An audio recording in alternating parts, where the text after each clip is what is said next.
Hello everyone, recipe by সৃষ্টির আরেকটি নতুন পর্বে সবাইকে স্বাগতম। আশা করছি সবাই অনেক ভালো আছেন, আমিও ভালো আছি। আজকে খুব ঝটপট আর মজাদার একটি নাস্তার রেসিপি নিয়ে এসেছি। আজকে আমি আপনাদের সাথে শেয়ার করব পটেটো ললিপপ। কথা না বাড়িয়ে চলুন ঝটপট রেসিপিটা দেখে ফেলি।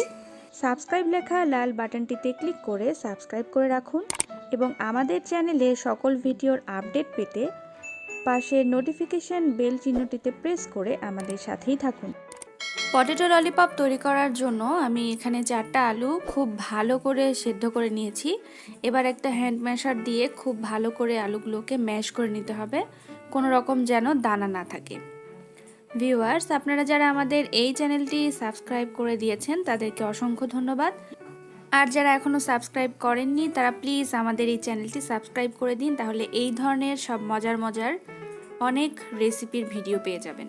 তো আলুগুলো আমি খুব ভালো করে ম্যাশার দিয়ে ম্যাশ করে নিয়েছি। এবার এর মধ্যে কিছু উপাদান যোগ করতে হবে। বাসায় থাকা উপাদান দিয়েই এই পটেটো ললিপপ করা যায়। তো চলুন কি কি উপাদান যোগ করছি সেটা দেখে নিই।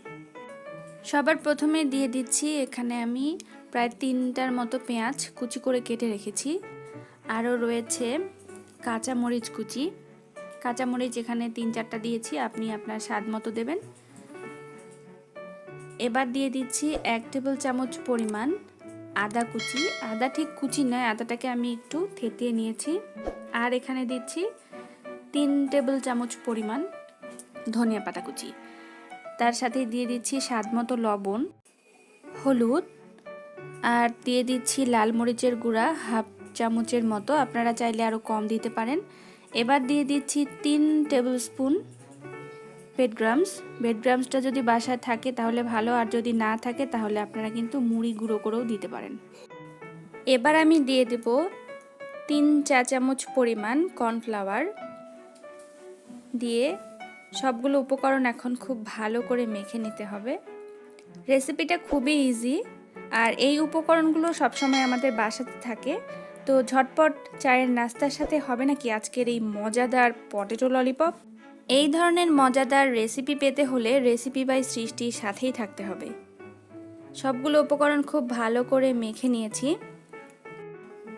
এবার আমি এই মিশ্রণটার মধ্যে দিয়ে দেব 1/2 চামচ পরিমাণ মাটন কারির মশলা। এই মশলাটা বাসায় ছিল তাই অ্যাড করলাম, যদি আপনাদের না থাকে তাহলে সম্পূর্ণ স্কিপ করতে পারেন। আর দিয়ে দিচ্ছি 1/2 চামচ পরিমাণ চাট মশলা। এটাও সম্পূর্ণ অপশনাল, আপনাদের বাসায় থাকলে ব্যবহার করবেন, আর যদি বাসায় না থাকে তাহলেও কিন্তু চলবে। এবার আবার খুব ভালো করে মেখে নিচ্ছি। এবার ললিপপগুলো বানিয়ে নেওয়ার পালা। তো হাতের মধ্যে একটুখানি রান্নার তেল নিয়ে নিলাম, আর ছোট ছোট বল এখন বানিয়ে নেব। সবগুলো বল আগে আমি বানিয়ে নেব, তারপরে আমি বাকি কাজগুলোতে যাব। তো এভাবে দুটো হাত দিয়ে চেপে চেপে বলটা বানাতে হবে, কোনো সমস্যা হবে না, আর খুব তাড়াতাড়ি কাজটা করা যায়। আর তেলের কারণে বলটা খুব স্মুথও হয়ে যাবে। এভাবে সবগুলো বল আমি একটা একটা করে বানিয়ে নেব।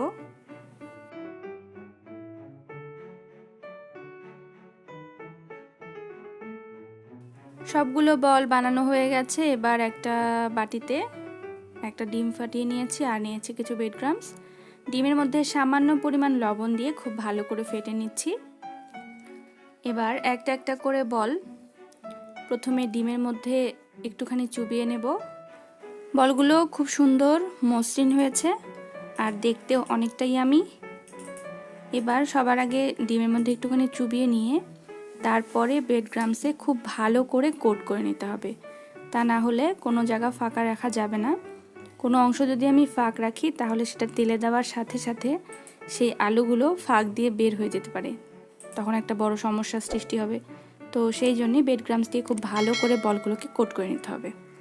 এভাবে এক একটা ললিপপ আমি ডিমের মধ্যে চুবিয়ে নেব আর ব্রেডক্রাম্বস দিয়ে কোট করে নিয়ে তেলে ভেজে নেব।